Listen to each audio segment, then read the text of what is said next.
Good early morning from Canada. I think it's 5 o'clock in the morning, 5 a.m. I didn't know what I was going to read today, but I figured I'd probably start this. I thought, I'll start in Romans, but this is the concordant commentary, and I believe Corinthians is so important, 1st and 2nd Corinthians. And I thought, well, there's a lot of saints and brethren who have the concordant commentary, but do they actually go into it? So why not go through it? Also, my son has his driving test today, so he'll be able to get his full license. And won't that be grand?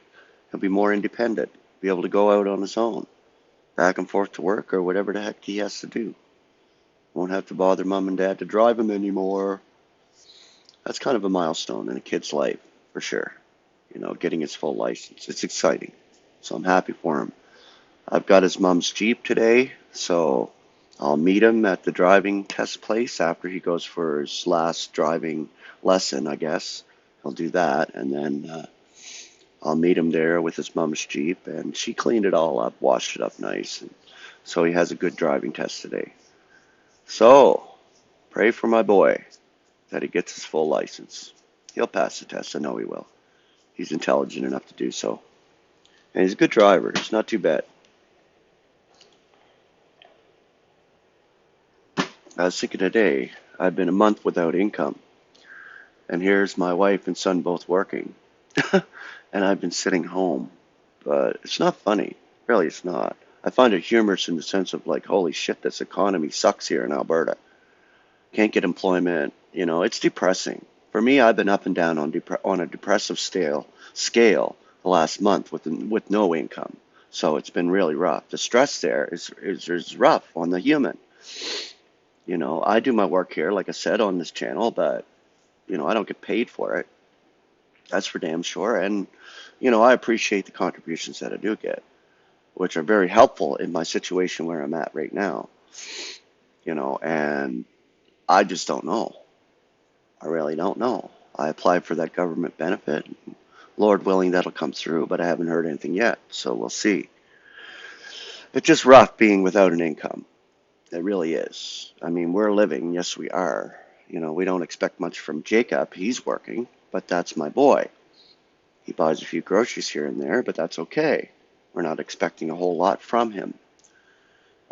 He needs to learn how to save money and go into adulthood and on his own. So we're giving him the leadway on that. My wife's income is holding us together, but barely holding us together.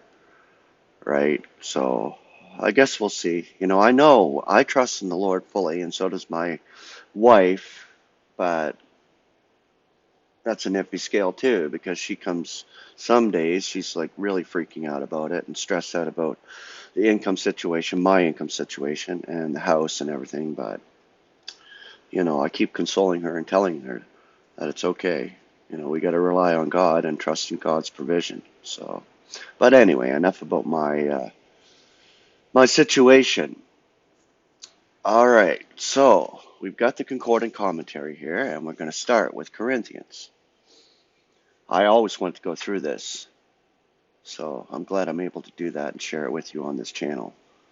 Okay, Paul's first epistle to the Corinthians is a divine commentary on the conduct inculcated in the epistle to the Romans. The secret of a life well-pleasing to God lies in the crucifixion of the flesh and resurrection by power of the Spirit. Notice that, resurrection by the power of the Spirit. God's Spirit indwells in us. So this is where the transformation changes happen, within the inner man. Romans 6:11. The Corinthians failed in both of these requisites, as will be seen by the framework, and I'll show you this framework on camera.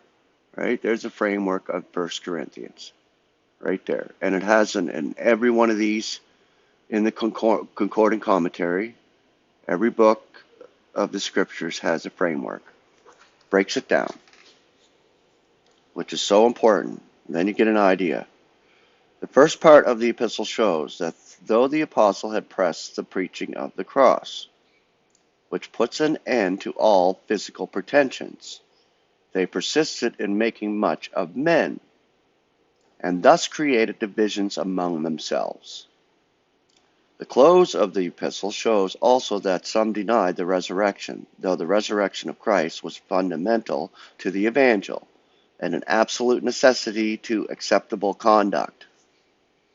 As in the case with so many of the epistles, each subject is taken up twice, as shown in the framework, dividing the epistle into two distinct parts, each having the same general subjects, but discussing them from distinct standpoints. In the first half, all is personal. In the second, all is ecclesiastical. The gifts in the former portion are men, Paul and Apollos. In the latter, they are spiritual endowments, which were exercised in the ecclesia. Thus also the abuse of the physical body is balanced by the abuse of the Lord's body. The private conduct of the marriage relation is replaced by their conduct in the public meetings of the saints. Idol sacrifices are discussed in their relation to the individual, and as they affect the ecclesia, especially the Lord's table. The central subject is the question of Paul's apostolic authority. First, he discusses his personal rights, but then waives them all in his desire for the welfare of others. Thus we see a marvelous symmetry and balance of thought in an epistle which usually is supposed to be without method. The epistle is a severe rebuke to the present-day ecclesiastical systems. If division was a proof of carnality in Corinth, what does the multiplication of sects, sects, with which we are afflicted prove? There is far more need today of the salutary correctives in this epistle than there was in Corinth. Like amazing. We need this so bad today, more so than they did in Corinth. This is why the scriptures are there, for you to study. There is a need to proclaim not only the death of Christ, but the manner of his death. A crucified Christ is the answer to the worldly wisdom and religious carnality of those who profess the name of God. This epistle shows why so few are able to apprehend the marvelous mysteries of Paul's later epistles, which is the prison epistles. If the Corinthians were so carnal that the apostle could not reveal these to them, it is no marvel that they are hid from the immature believer of today.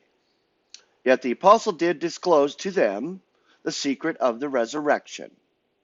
In the midst of all the gifts, the apostle points them to the transcendent grace, which has since become ours by a later revelation. The gifts have ceased. The gifts of Pentecost have ceased. Faith, expectation, and love remain. Let us hope that soon faith will be lost in sight of expectation and realization. That's amazing. Then love alone will abide.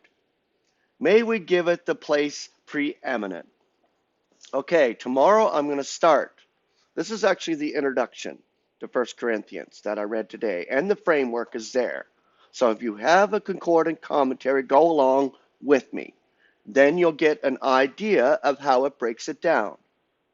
Each epistle is broken down perfectly, so you understand in the context what it's saying. And this is proper study. This is why we have this concordant commentary. So if you don't have it, go to concordant.org and get it.